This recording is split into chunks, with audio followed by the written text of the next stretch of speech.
My name is Frank Principi. I am your representative on the Prince William Board of County Supervisors. In January, I will have about 20 years of service in Prince William County. The first 8 of those years was as an appointee to various boards, commissions, and committees on taxes and transportation and housing. And that's how I got my feet wet here in the community. And then in January 1, 2008, I took office as your Woodbridge representative, replacing Hilda Bark, who had retired, if you recall.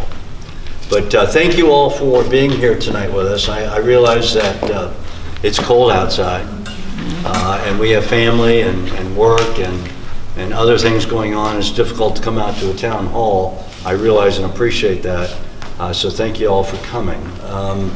Over the course of the next hour and a half to 2 hours, we are going to share with you what we, my office, as well as several other offices in the county government, have been doing in relation to the town hall we had 6 months ago.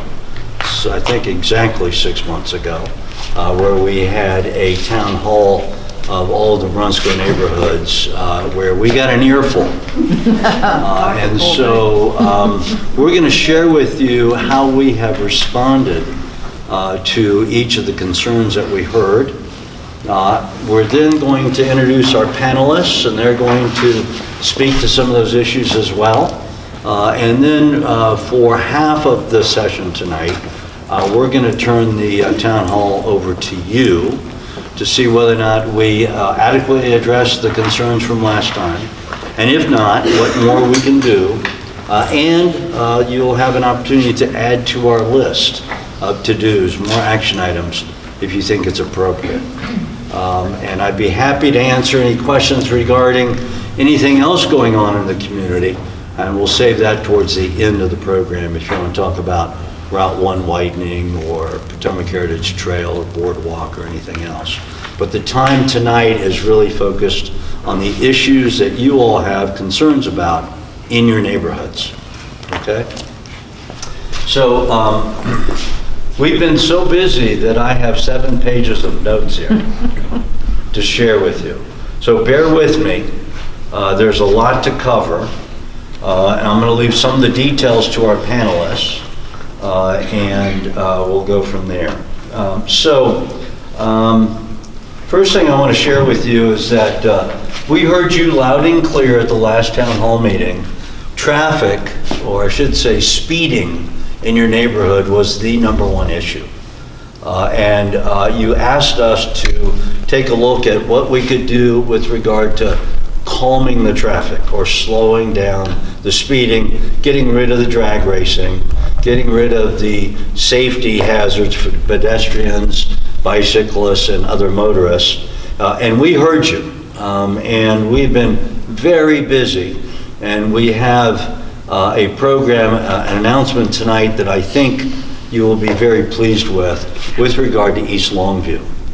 East Longview, I think shared among many of us, is probably the most dangerous street in Woodbridge today. And in fact, it's gotten the label as Suicide Hill. And that's probably accurate if you live on it and you see the drag racing and the speeding going on.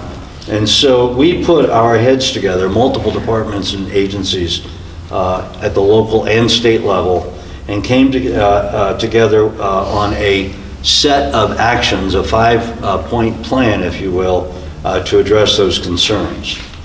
And before we're able to do anything constructively, anything to address those concerns, we must perform what we call speed studies. In other words, we have to document the volume of the traffic on the road and the speeds of the drivers on that road. Some of our panelists are going to talk about that, but the important thing for you to know is we have done 5 of those already since our last meeting, speed studies, and we have 7 more scheduled around the East Longview route area. And that gives us sort of the foundation on which to take concrete steps to deal with this problem.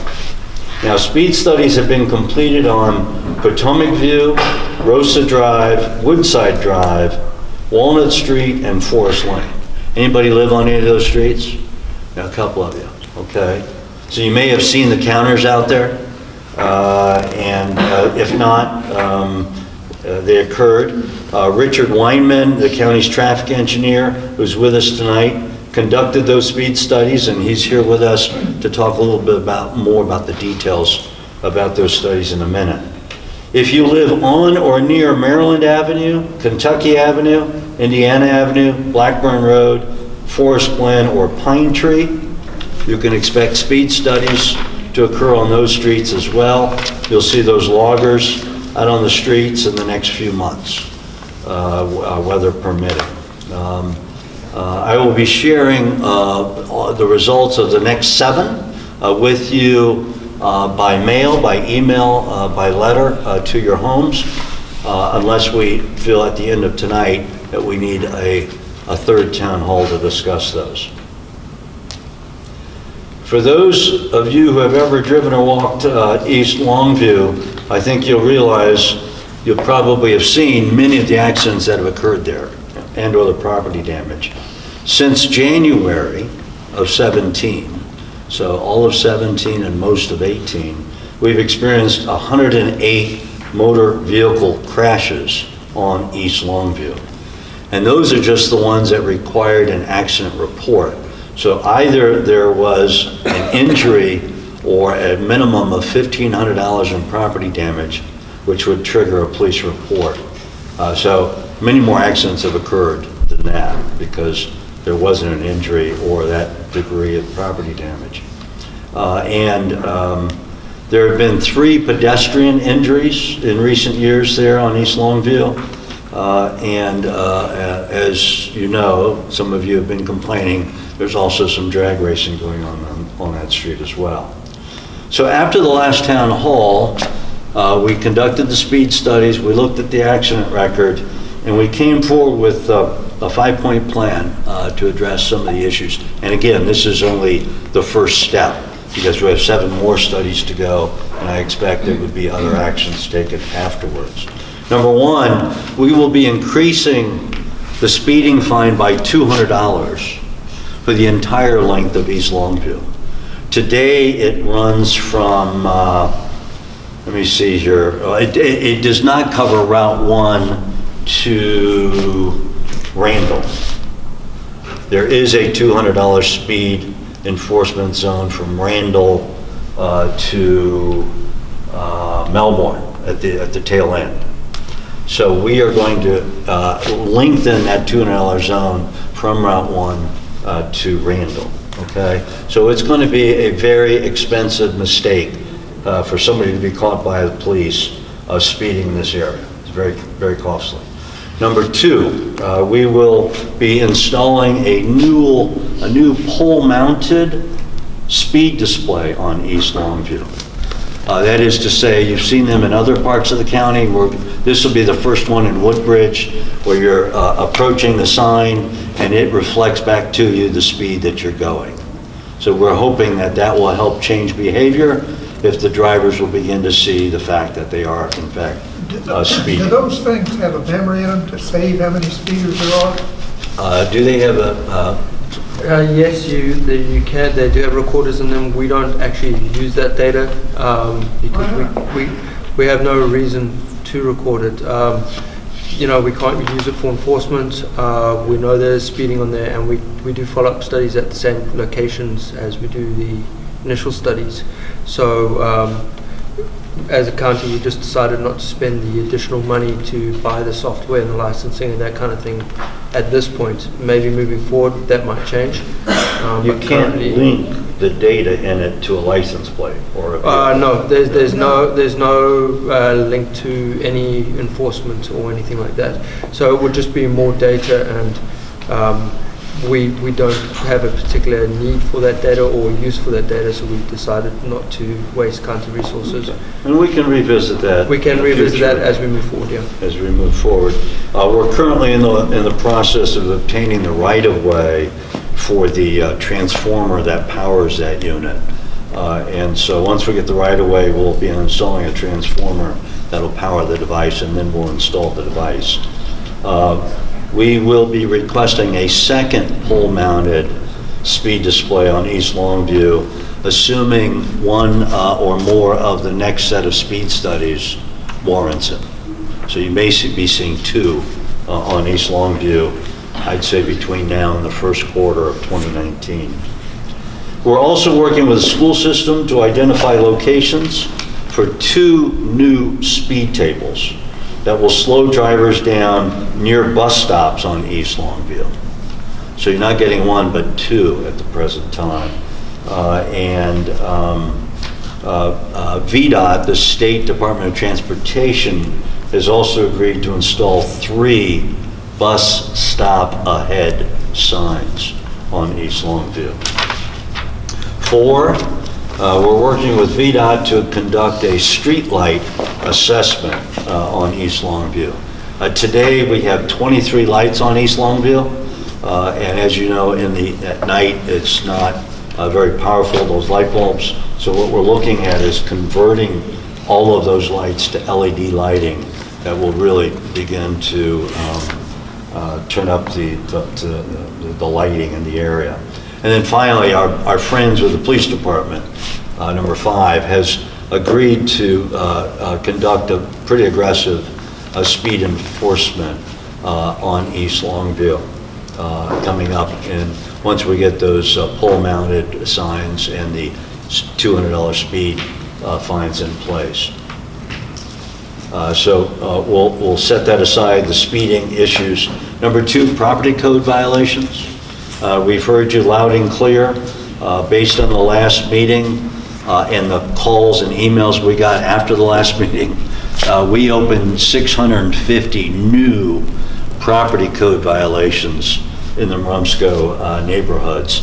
Now, one home might have multiple property codes, so we're not talking about 600 homes property owners getting violations, but a total of 650 violations and cases. That has clearly, if you will, put stress on the existing system to properly process all of those violations because we still have the same number of staff and the same amount of resources as well. And so Neighborhood Services, as a result, has conducted some very targeted sweeps, inspector sweeps.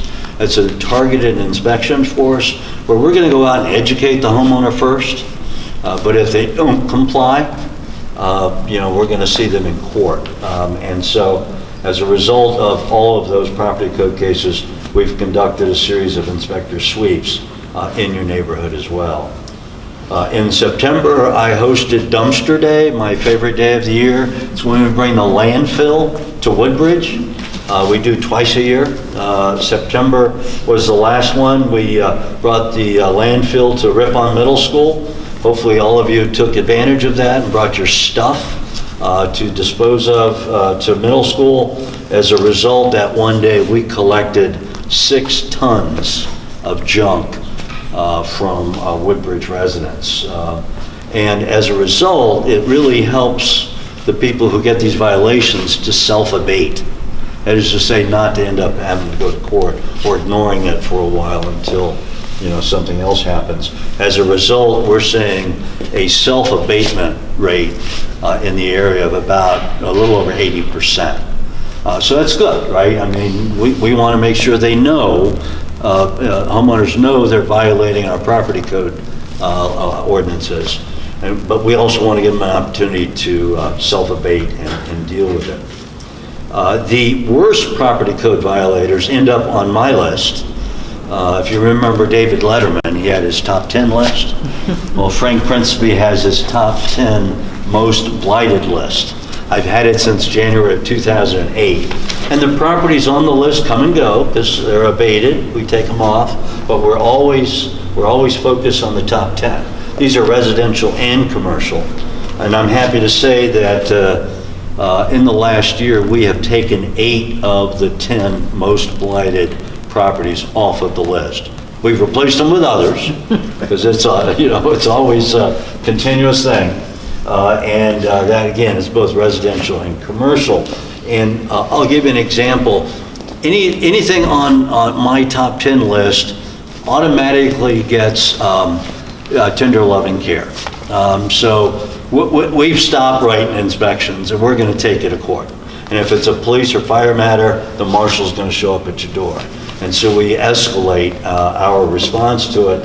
And we did that on a property that you'll know and love called Jefferson Plaza. Everybody know where Jefferson Plaza is? Across the street from Rumsco Plaza, right to the north of it, not across the street on the west side. But Jefferson Plaza is one of my favorite top 10. And it's been on the list a long time. And so we got very unique and innovative, and a group of private citizens signed a petition directed to the Commonwealth Attorney's Office, and the Commonwealth Attorney impaneled a grand jury last summer. The grand jury heard the evidence and determined that it was appropriate for a court case. And we were able to show that they had committed a public nuisance. Their property represented a public nuisance. And as a result, after several court hearings, and them having to get their attorneys and our attorneys in the same room, the judge has now ordered either they must sell that property or must demolish one of the 2 buildings on the Jefferson Plaza property. The one that has the big hole in the roof and the trees are growing out of, and just a real blighted building. And so that's things that get on my list. They get special attention. And there have been homes on the list in the Rumsco areas in the recent past that have gotten special attention. Many of you have reported that you've seen vehicles parked on lawns or in patios or unapproved surfaces. And I'll have to tell you that for the last couple of years, we, the county attorney's office, have not been very aggressive in enforcing those, because the statute that we were enforcing was not clear. And we knew that the judges involved in these cases were not going to automatically, fine against the homeowner because the ordinance, the law was not clear. And so as a result, we put our heads together, and working with the other supervisors across the county, we have rewritten our unapproved surfaces ordinance. And so now we have a backlog. We have a lot of complaints about this. And now, slowly but surely, we're going to process those against that clearer standard. And you will begin to see, I think, some relief in that area in 2019. It's called the Parking on Unapproved Surfaces Zoning Text. And so that's behind us. We've rewritten it. And now it's about focusing on violators. And we will work through those. Another major concern I heard from all of you in June was about litter. Litter in your streets, in your neighborhoods, at Veterans Park. And so I've been busy working with our Park and Recreation Department, Public Works, and a nonprofit called Keep Prince William Beautiful. And together, we have figured out that it's probably more important going forward in finding out the sources of the litter, where it's coming from, rather than just sending a bunch of volunteers, hundreds of volunteers, a couple of times a year and picking up the litter, in particular the plastics litter. And so we are doing just that. We are now pursuing federal funding that will enable us to acquire these monstrosity types of pieces of equipment, netting, effectively metal netting, that we will put at the what do we call it? Flow The bandalongs, in-stream bandalongs? Yeah, right, exactly. Trash traps? Right, so where the litter in large measure being pushed by the streams and the watershed into your neighborhoods and into Veterans Park. We've determined where those outflows are by putting up this metal screening device. We will be able to capture it before it gets distributed into the neighborhoods. So we're thinking about this a lot smarter. Now, we don't have the funding to purchase this new equipment, and we have to go through a process to demonstrate to the federal government that we're serious about this. And so a couple of Saturdays ago, we had 75 people out at Veterans Park for about 3 hours picking up trash around these outflows and behind Jefferson Plaza, where some of it's coming from. We picked up 1,500 pounds of trash on that day. And so we're not going to give up on that issue. These litter traps are very, very expensive. It's not something that can be done overnight. And so we have to work through a process. And Seth has been championing that for us. Another issue I've heard a lot about in the neighborhood are Maryland license plates. That is to say, out-of-state tags on private vehicles parked in the neighborhood, right? Some might think, it may be true, that these individuals are trying to get out from underneath their personal property tax, what they owe to the county. And that may be, in fact, true, but in our investigation, if you will, that we did, we determined that in some cases, the visitors and/or members of the military are not required to register their Maryland tags for some period of time. So, they get a pass. And then others, if you continue to see Maryland tags in the neighborhood and they're not military veterans or short-term temporary visitors, we actually have an online tax evader reporting system where you can report these things anonymously. So you don't have to put down your name, but you do need to tell us the specifics and the details. And it's very simple online ability to do that, and I'm sure some of the panelists will be able to speak to the details. And before I turn it over to the panelists tonight, I think some of you may be here to talk about raise regard. It's been a real thorn in my side for a number of years. I suspect that the matter will be decided in the first quarter, maybe as early as January, by the Board of County Supervisors. For those not familiar with the raise regard development, private property owners have an absolute legal right to go through an entitlement process to redevelop their property. And that's fair, and that's the American way. The Board of Supervisors can deny the application. But in this particular case, I'm not sure there's enough votes to oppose it or to deny it. What is being proposed just above Dean Kilby School at the dead end of Horner Road is 325 townhomes and apartments on 55 acres of land adjacent to, not on top of, but adjacent to the old Woodbridge landfill, right? And if you're standing on the property, you can see Interstate 95. So that's how close it is, right? And I've already shared my opinion with the community after doing my homework. I believe that raise regard would put too much pressure on our congested roads and our overcrowded classrooms and require new school trailers at Dean Kilby School. Now, these are trailers that we don't have at Dean Kilby because all of you were good enough to write a check last year for $34 million to rebuild Dean Kilby School and more than double the student capacity at that school from 400 to 900. And so this developer has come in and consolidated the parcels, is going to buy this land conditioned on the approval by the Board of Supervisors to build more homes. And there is required, as part of his application, he has to write a check to the county for $11 million. We call those proffers. They're voluntary cash contributions to mitigate the negative impact of a residential development on the community.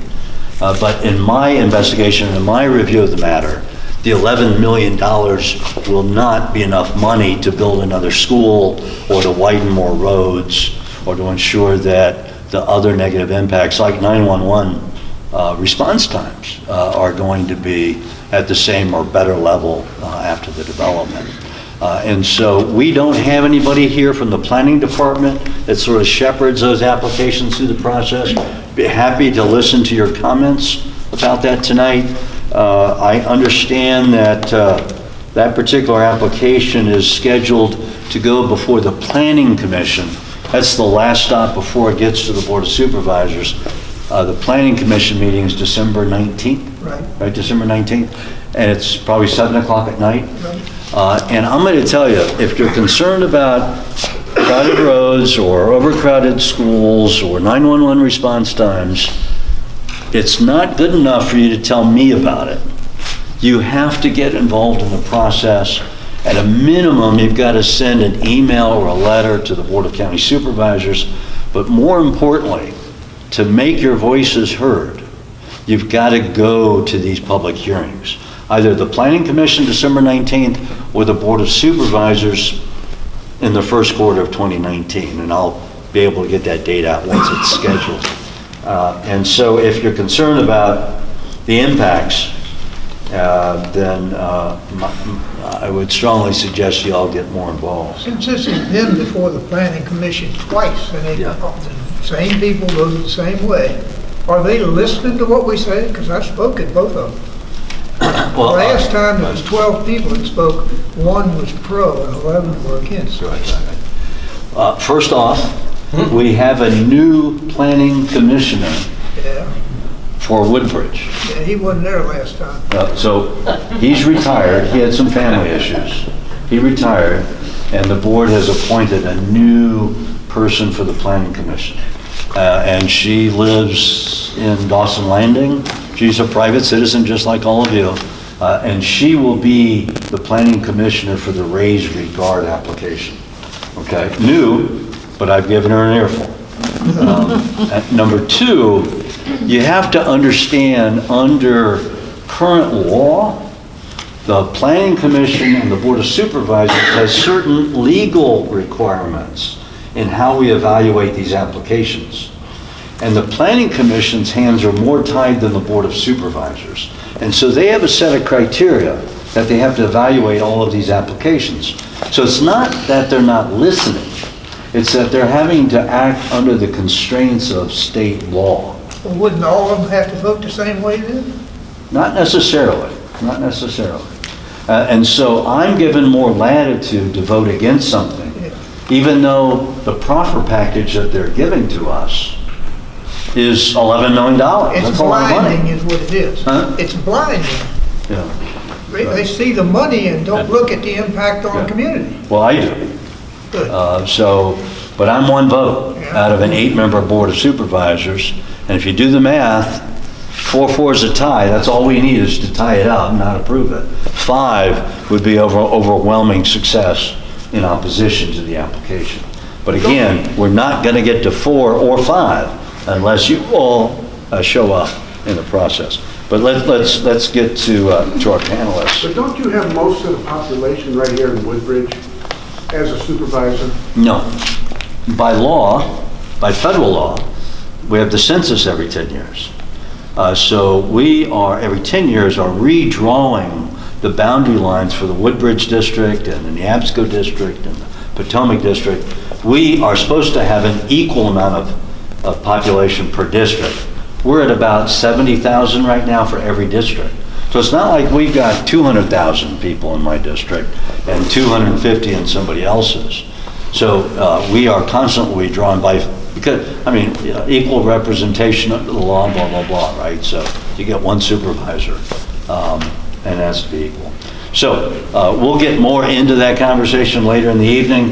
What I'd like to do now is go ahead and introduce our panelists and give our panelists 3, 4, 5 minutes to sort of give us a high-level summary of some of the work that they've been doing in the Marumsco neighborhoods.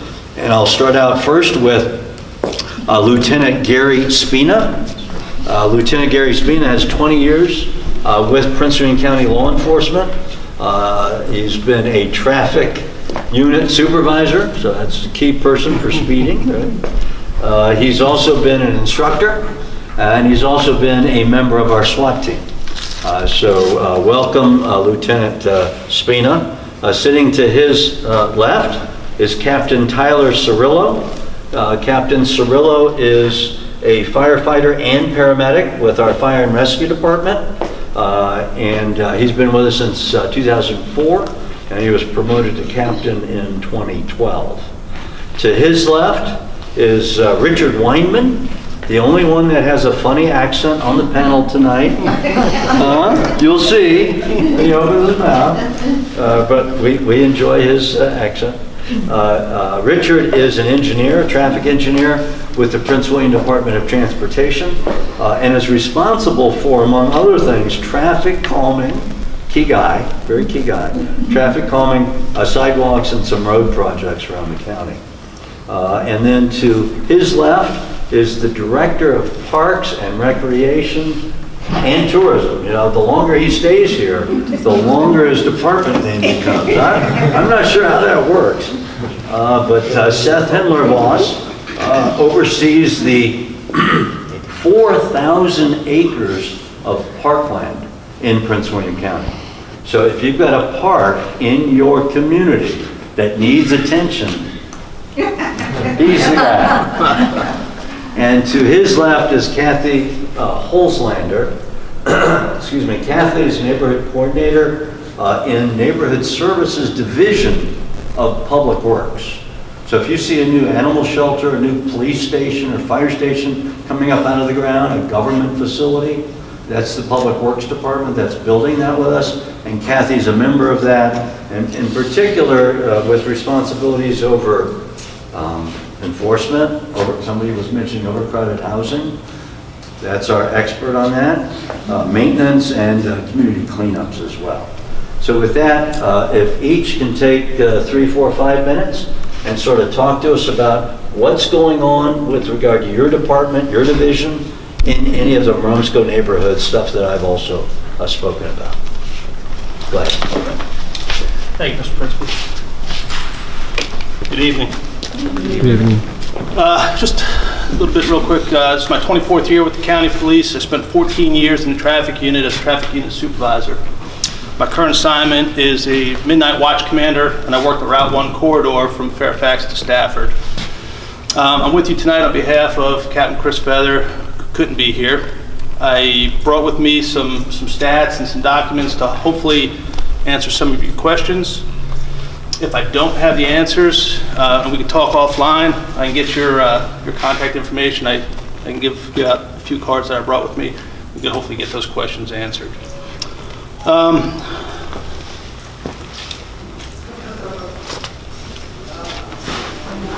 Specifically mentioning some of these streets that Mr. Principi spoke of, what I've done is I've brought some of these statistics of sustained enforcement since our last town hall meeting on East Longview, the Belmont Bay area, Featherstone Road,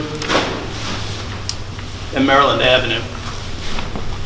Maryland Avenue, we've issued 182 traffic citations since our last town hall meeting. East Longview has received about 68 traffic citations. These are everything that fall into the motor vehicle code, everything from equipment violations to moving violations, from inspections and titling of vehicles to reckless driving and DUI. How many of those are speeding tickets on Maryland? I have that number for you.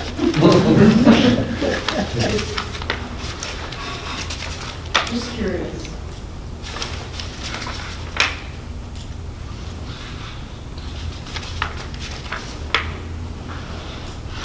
$80.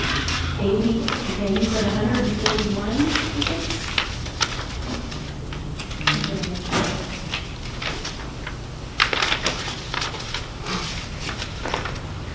Maryland Ave had 182. 182 summonses written. I have a question, because Maryland is north for Woods, but it's also on the other side of Blackburn Road. So were you doing in the development? So that's for anything that was written on Maryland Avenue. And I don't have cross streets for you. I don't have between this cross street and that cross street or what stretch of Maryland Avenue. I don't have that at my fingertips. Is that necessarily saying there were 182 individuals and 80 of them were speeding, or is that repeating certain individuals? That's 182 total summonses. Some folks may have been written summons for a seatbelt and speed. That's not 182 different motorists. Okay. If that makes sense. So traffic continues to be an issue. We definitely recognize that. I don't know what more to tell you, that it is of high importance to us, but in keeping in balance with everything that we're tasked to do, we try and get out there. We try and use any uncommitted time answering calls for service to go out and do traffic enforcement. I don't want to speak on behalf of our traffic unit since I'm not in that unit right now, but I can tell you that it is on their radar, no pun intended, for heavy enforcement. Mr. Principi alluded to this enhanced fine zone is $200 additional for speeding. I can tell you as county police, when we get into a community that has that enhanced fine, we will write 100% of the time, 99.9% of the time, nothing's 100%, right? We will write that code section for the enhanced fine. So when these motorists get hit with a speeding ticket, it hits them pretty hard in the wallet, and hopefully that's a deterrent to slow them down a little bit. How many miles do they have to go over the speed limit to get a ticket? So we actually get that question a lot. That is actually left up to the discretion of the officer that is stopping the motorist. What's reasonable? I can tell you what the courts don't want to see. I can tell you what our chief doesn't want to see. The 5, 6, 7 miles an hour over is probably going to get a warning. Anything above 8 miles an hour is the discretion of the officer to write a summons.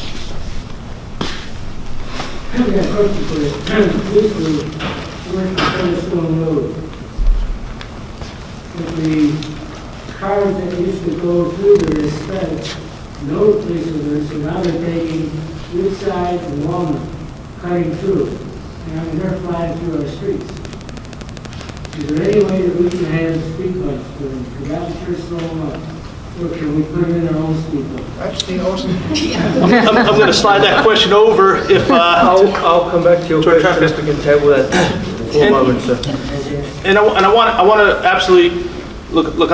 I work till 7 o'clock tomorrow morning, so I can stay here and talk to everybody all night. Let me just move along down the panel, and we can come back to any and all questions that you guys have, and I'll be here for the remainder. Before you finish, let me say that your guys do a great job. Thank you, I've been sir. there down on Columbia Road yesterday on Lamar. The guy was doing about 60 miles an hour on Lamar. There's where you need to count your speeds. Because I can tell you what, you don't even come close to counting those kids. Those kids haul freight at 2:30 in the afternoon when school lets out, you can hear them start up. You got noisy mufflers, you got kids speeding through the neighborhood, and this is when kids are being dismissed from Columbia Elementary, and they're speeding through the neighborhood. I don't know why their crossing guards don't report this. But these guys do a great job, because they was in there yesterday like a fly on bacon. Another question. Yes, sir. How many officers have you got that are short? I can't. I'm hearing that the police department is short because they won't hire anyone. I don't have those numbers. I can tell you, as a midnight watch commander, I would like to have double what I have now. Okay. But as far as where the county is with our staffing plan for the police department, I don't have an accurate number for you, sir. But I can try and get that for you. That would be nice to know so we can fight for you and get more. Absolutely, thank you. In addition to speeding, we've got, my best friend calls them hoodlums, that have souped up riding lawnmowers that have mufflers on them that come out of a jet plane. I mean, it's intentional. It's not an accident. They sit on the side of the road and they rev their engine so loud my windows rattle. That's a large problem, all these vehicles. These kids are running. It's you not can hear them necessarily 3 streets speeding. over. I don't know who's enforcing the noise. It used to be the inspection station. I don't know who does it now. But we've got a big problem with that too. So I can tell you, we recognized an uptick in these car clubs or these kids with modified exhaust on their cars. You may see them hanging out down at the Checkers, Daniel Stewart Square. They meet there. They meet. They meet on Randall Drive. We've seen them out there. The law is pretty clear about modifying your exhaust. Anything other than stock is a violation of that code section. And we try and enforce that. Again, I'm speaking from the patrol side of it, not the special operations traffic unit, so I can't give you a number there either. But clearly, those are all in violation. Any modification to your exhaust system is a violation. Well, And that's something that the county police have you would written any enforce. tickets for, I mean, people have the right to peaceful enjoyment of their property. Absolutely. Yes, sir. And they start in the morning, and then it dies down. Then in the afternoon, I mean, I've offered Prince William County to sit in my driveway. I live on the corner of Longview and Randall. In my front, I have 2 driveways. Going up Randall, the 3rd house on the left, that's where a bunch of them meet. And they sit there and rev their engines, but I hate to call and waste your time, because by the time you all can get there, and I know you're busy and you do a good job, but by the time you get there, they're gone, and they listen to the police radios. So They've taken the catalytic converters off their cars to put these mufflers on, which is illegal. the best advice I can give on that is, if we know who these offenders are, call us on our non-emergency line with a plate number, license plate number. There's nothing better than for a police officer to knock on the door and say, hey, That's what happened in our neighborhood. The guys went out on the road out where the house was, and they showed up, and the kids slowed down. How long? I don't know. yeah, absolutely. And if they are vehicles not in motion, obviously we have no authority to write summons for defective exhaust or modified exhaust system unless we can hear it and see it. But if we knock on the door and say, hey, we didn't just show up at your door, we're here because of your driving behavior or modifications you've done to your vehicle. I can't get the license plate. I have Parkinson's. By the time I get outside, they're gone. I tried taking my phone, but it was too shaky to get a notice. But I know police officers have been sitting down in Ayton trying to catch them coming up over the crest of the hill. Mm-hmm. Well, they're not totally stupid. Now they come down the hill and they race until they get to my house, and they stop and go real slow, and then they go up Randall. Mm-hmm. So someone's tipping them off that you're there. They're listening to police radios. There's a ton of apps, phone apps for our police frequencies and channels. So you don't even have to have a scanner anymore. You can just download the app and hear the police traffic. So definitely recognize that as being a problem. Question, what is the law for school zones? Speeding through a school zone, so speeding through a school zone carries an enhanced fine as well. School has to be in session, so sometimes the lights will flash on a holiday when there's no school or no children present. I'm talking about, because I'm over on Old Bridge every day, where Woodbridge and Old Bridge Elementary is, and they be flying through there. Speeding in the school zone doesn't. Police over there catching them, but It does carry an enhanced $250 fine for speeding through a school zone. For us to successfully get a conviction and prosecute that in court, the judges want to see that we've observed the lights flashing, the bulbs are working, school's in session. Our traffic guys do a fantastic job. Something that I think we can all agree is important for traffic enforcement in school zones when children are present. And we have designated schools that officers will hit in their beat areas or sectors. How about securing kids in child care seats? That's a big problem. Got a ton of stats for that. That's actually a primary violation, where seatbelt is a secondary violation. So if I see you driving down the road without your seatbelt on, I need another reason to stop you before I can write a seatbelt ticket. For a child unrestrained, that alone is a primary offense to stop All up. you gotta do is sit outside of school, tell them you, they didn't wear it out with no kids in child care seats. Sure. I don't want to take up all the time. We'll certainly come back. Thank you. Sorry. And before you get started, how about painting vehicles in the neighborhood? Big no-no? Legal spray booths? Absolutely. No legal spray. No, illegal spray booths. Illegal, just call the firehouse? No, call the fire marshal's office, or you can call the non-emergency line. The lieutenant was discussing, we will send a fire marshal on duty to go out there. Because these kids love to change the color of these cars real quick. Yeah. They do it in the front yard or in the backyard. Yeah, we do have plenty of legal spray booths. My name is Captain Tyler Cirillo. As Supervisor Principi said, I've been here since 2004. I'm currently assigned to the fire marshal's office. So I deal with fire investigations, code compliance, the legal spray booth question being an example of something that we would deal with in the neighborhoods. I was not at your last meeting. I'm on here on behalf of Assistant Chief Matt Smolsky. He's also the fire marshal for the county. And he brought up some concerns that you guys brought to his attention during the last town hall meeting, that you had concerns on access for fire department vehicles coming up certain roads because you have people parking on each side of the road. And we've been doing proactive enforcement and going to the neighborhoods that were specifically brought to his attention ever since that town hall meeting. In fact, he went out there and drove the roads at night, and I believe he reached out to Supervisor Principi because he was concerned that we would have potential issues if we had units going out. We have not found anything. We understand they're very narrow, but they meet the minimum requirements to allow the fire trucks and medic units to get out there and respond to calls. So we're still going out there to see if things are changing, but as of now, there's nothing we've been able to find that's been an issue where we've had to go out and have cars move or towed. Now, if they're parking in front of a fire hydrant, stuff like that we'll address. They'll be issued a citation, but other than that, we found nothing. And we will continue to monitor it. That's all I have.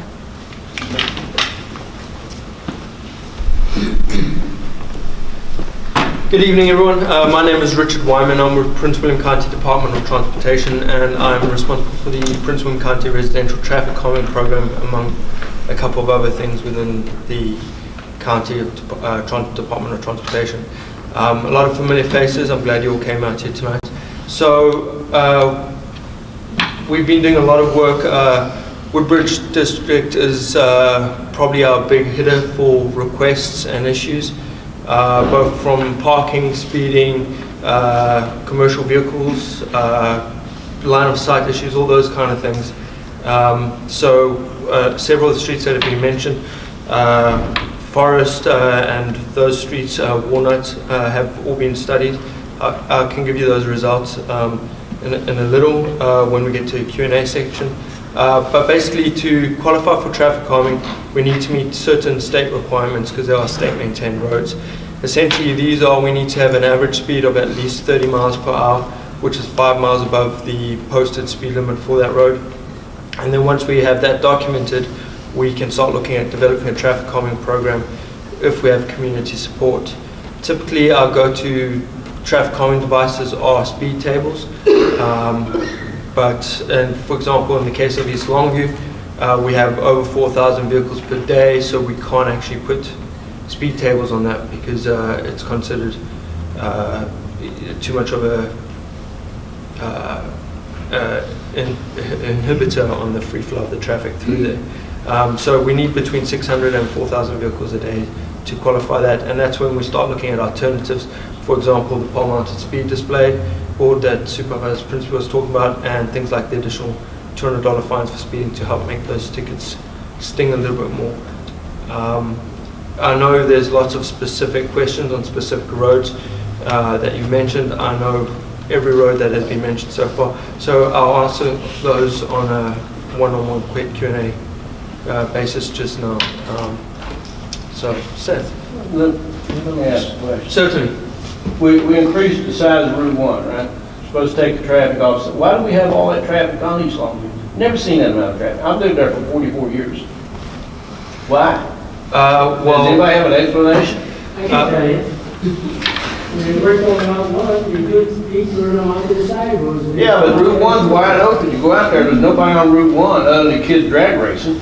Well, Route 1, we are still in the process of widening, and that's going to carry on for a while.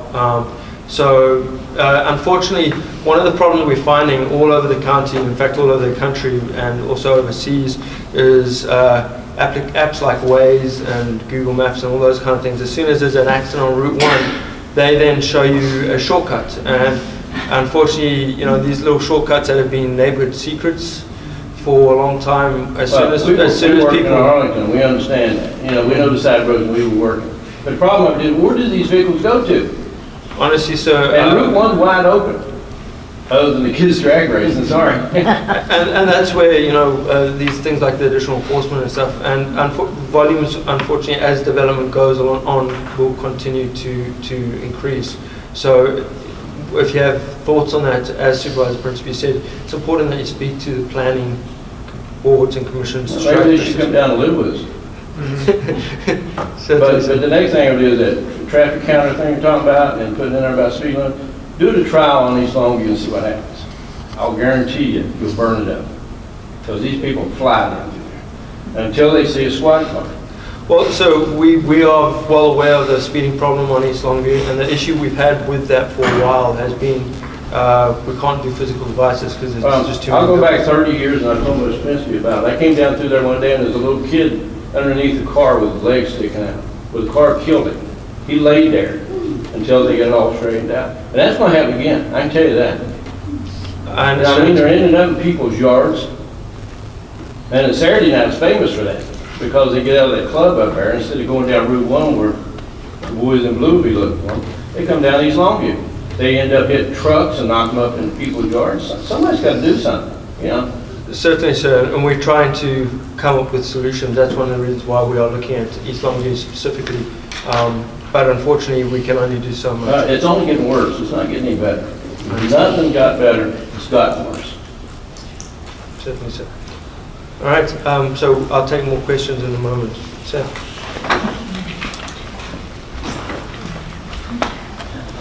Good evening. My name is Seth Hendler-Voss. I'm the Parks, Recreation, and Tourism Director, and sometimes, just sometimes, I get to come up here and make people smile and kind of provide some warm and fuzzy feelings throughout the room, especially coming after traffic engineering talk. You're going to get yours too. So yeah, I don't come without being prepared to answer some hard questions. So please throw them at me as well. We in Parks and Recreation, we have a lot of work to do as well. So I've been here for about 18 months, and I have a family, 2 children, a beautiful wife, and we actually do a lot of our shopping in Woodbridge, and we recreate at Woodbridge, particularly at the Veterans Memorial Park. So Woodbridge is personally, the Woodbridge District is personally dear to my heart, and so I'm honored to be here tonight. It's my privilege to serve you as my customers, and of course the Board of Supervisors. And we are here to make our park system shine, to provide recreational opportunities for everybody, for every ability, and we're doing a lot of work out there. We're improving our parks on a daily basis. We have multiple active capital projects that are under design or development. I'm going to share a few of those with you tonight. One of our most impressive projects is the NAPSCO Boardwalk project, which is happening at the NAPSCO Creek there off of Blackburn Road. And that project really is also the vision of Supervisor Principi. It's really a marquee trail project for the county, which we anticipate will draw a lot of tourism to Prince William County and provide a lot of attention to the county for the engineering marvel that the boardwalk represents, not to mention the natural beauty that it provides access to. And it's also going to be a fantastic amenity, of course, for the taxpayers. And it's about 3/4 of a mile in length. It's about to be complete this month or early January. And we're working hard with the Supervisor's Office to plan a ribbon cutting ceremony in the spring. We are also in the process of preparing to advertise for bid 2 large segments of the Potomac Heritage National Scenic Trail, 1 segment through the Occoquan Wildlife Refuge and 1 segment through the Featherstone Wildlife Refuge. 2 very beautiful corridors that will provide uninterrupted access into those nature preserves. We are working on doing some design work to provide accessibility improvements to Veterans Park, particularly in the parking areas, providing accessible parking spaces, upgrading existing accessible parking spaces, trying to deal with some nagging safety issues out there. And we're also providing some ADA modifications to the Veterans Park Vets Recreation Center. We are planning some paving improvements for Hamel Mill Park. Hamel Mill Park is a gravel parking lot right now, and we're going to pave it, provide some stormwater management work there. We resurfaced the basketball courts last year. We also put in a new white coat for the pool at Hamel Mill, so slowly but surely we're trying to get that park up to the standards that you all deserve and the children of the neighborhood deserve. Finished up the half pipe renovation at Veterans Park this year, and we also replaced the white coat at the Veterans Park pool last year. And many more projects in the planning stages for the Woodbridge district. We've got a lot to do, a lot of catching up to do, and I'm very thankful to the supervisor and the board as a whole who have realized the importance of allocating resources to catch up with deferred maintenance. It's one thing to build a park, it's another thing to actually put the money into maintaining it. No one likes to spend money on maintenance, but that's what makes these parks functional and enjoyable for everybody. And we're really ahead of the game in that regard today, and we're light years away from where we were 2 years ago. So thank you, Supervisor, for your leadership there. We are undergoing a pilot deer management program. It's our second year of the program. We do have one hunt site in the Woodbridge Ministerial District, and that's at the Ripon Landing House. And those hunts are controlled. They're very heavily regulated, managed through our Park Ranger Division. And we have 3 hunting groups that are essentially pre-certified and qualified to perform archery hunting on select properties. And that will conclude in February. And then we'll be bringing the results of the pilot program to the Board of Supervisors to get further direction for whether they want to grow the program, end the program, modify the program.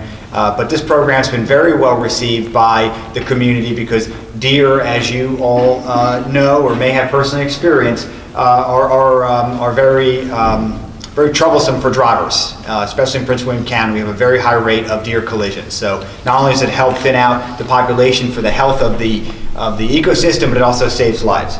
And lastly, we are embarking on a needs assessment for parks and recreation services. So in the next few weeks, some of you may receive surveys in the mail asking you what you like in our parks, what you don't like, what you hope to have in the future, and that way we can make sure that we are growing and providing the services that are actually relevant to you, our citizens and customers. So thank you so much for your time. Happy to answer any questions at the end of the presentations.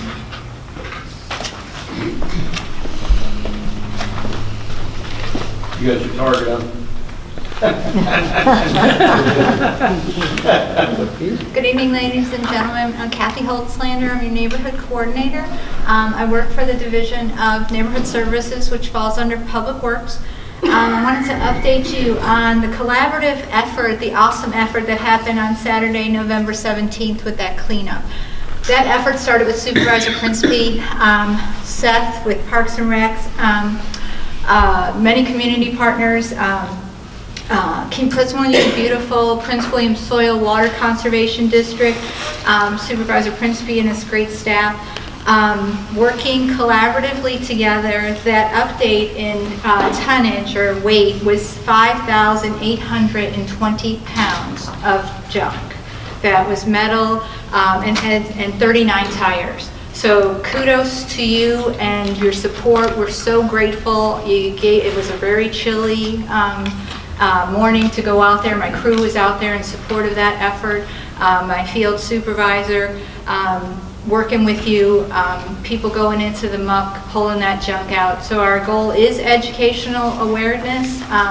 Hopefully this will be a yearly event that reduces in the number of pounds that we collect. That's our hope, is that we could make it so we don't have to do this cleanup, that those actions we take will be preventative and we won't have to keep going out there every year. So on another positive note, we work closely with Supervisor Principi regarding landscaping improvements for the Woodbridge district, and those have been completed by the county contractor just the last couple weeks, as a matter of fact.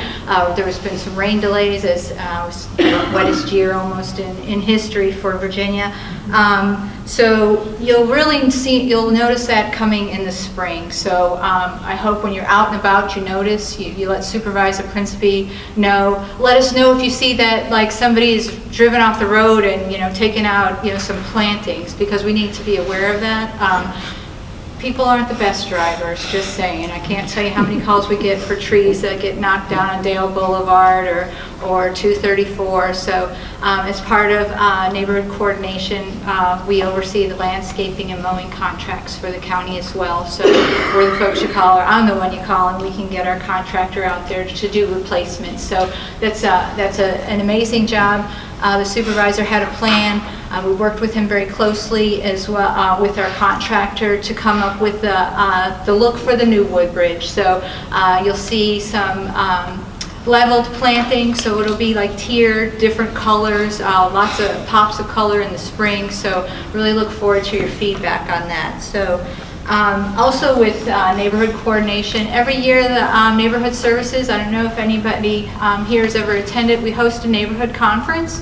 That's going to be held on Saturday, March 23rd. That's an opportunity for all you to come together. It's at the county complex. It's $25. We bring in all experts to talk about varying issues that you experience, and you can network with other residents in other jurisdictions or other areas here in Prince William to solve some of your problems that you may be experiencing. We bring in county staff, police, fire, our environmental folks to teach you how to help maintain your communities, to help us help you. So more information will be coming out here soon about that, so I hope to see you there at that conference in March. From the property code side of the house, I know many of you are interested in that. So from the last meeting to today, there were 14 cases opened on overcrowding, and there's 6 still open today with active violations. So we hear you. Has anybody reported anything to neighborhood services using our online portal to report an issue? Great. That's the best way to get us, or you can call us. It's a really simple form. You can go online to our website, complete whatever, it's just kind of fill in the box. It'll go to our intake, and somebody will be in touch with you. Our inspectors are usually out within 5 to 7 days. We currently have 15 inspectors that cover the entire county. We have 5 inspectors here in the Woodbridge district with 1 chief property code inspector. Illegal residential businesses, 14 cases were open since July, and 5 are still open with active violations. So 180 zoning cases, 34 sign cases. Those are like those illegal roadside advertising signs. Those are all illegal. You see them in the medians, tacked to utility poles. They're all illegal. $100 fine per sign. We reach out to the businesses from educational outreach perspective. People think that's the best way to advertise. They're considered litter. It is a Commonwealth statute that we help enforce through our property code enforcement efforts. If the educational outreach component does not work, then our inspectors will cite the sign and we'll take them to court. So it's $100 per sign. But some companies, unfortunately, just factor that in as a cost of doing business. So they kind of just write that off. They know they'll write a $10,000 check to the county as cost of doing business. But our litter crew is out there every day. If they see the signs, they will remove them. So any signs in the right-of-way, so in the medians, along the utility line. Yes. How about homeowners' yard sales? We try not to go into neighborhoods. We're kind of a complaint-based agency, so if somebody calls us, well, as a matter of fact, you say yard sale. Any resident that tacks a yard sale sign on a utility pole or stop sign, it's illegal. Our property code enforcement inspectors typically don't go out looking for those folks. It ends up becoming litter because folks unfortunately have the yard sale and don't remove their signs. So then they get wet and then they go down the ground. And then, you know, we've gotten calls that we're not doing our job because we're not removing the staples from the utility poles. If you've ever been at a light, you see all the staples, and we don't have the resources for that, unfortunately.